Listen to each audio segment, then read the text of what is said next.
जय जगन्नाथ गाइज स्वागत करुच्ची मोर नुआ ब्लॉग को। आज आमर सुपरवाइजर कौन काम दे जाना आज आमर चेन टेस्ट है बहुत गहना शुणा पड़ा मैंने जिंक ऑपरेटर काम था सेटा को मो बेटुमेन ऑपरेटर काम कला से मत गाड़ी करदे कहले किसी एक्सपीरियंस ऑपरेटर हो चलेबे तो तू किया चलेबी गहना शुणा पड़े बोले गोटे भल लगुनि आमर एगला पाइप फाइप सब रेडी होमर अच्छी ए बाकी आपण काम तो किसी एबे तो आमर माने मेकानिकल मेंटेनेंस काम सब आमर एगला मेंटेनेंस क्लीयर होगा। बाकी लाइन चलिले आप जहाँ देखिए आ सब मेसीन फेसीन सब खोला खोली सब पड़ी लाइन चलिए आप देखेबी ये सब आरसी मोटर ये मोटर सब अच्छी।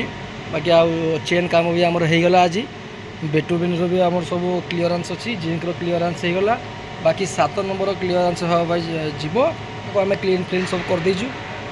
बाकी क्लीयरेंस है मेकानिकल हैंड ओवर कलापर आम लाइन चालू हम आपको जनइबी मुझे जनइबी केमती कौन सब गोटे काम हो देखिए आ कंपानी केमती डीआई पाइप तैयारी हो सब भी आपको कहबी मुझे पाइप आम चेन द्वारा सब बाहर कर आनिलु। ठीक अच्छे जय जगन्नाथ ये खत्म कर।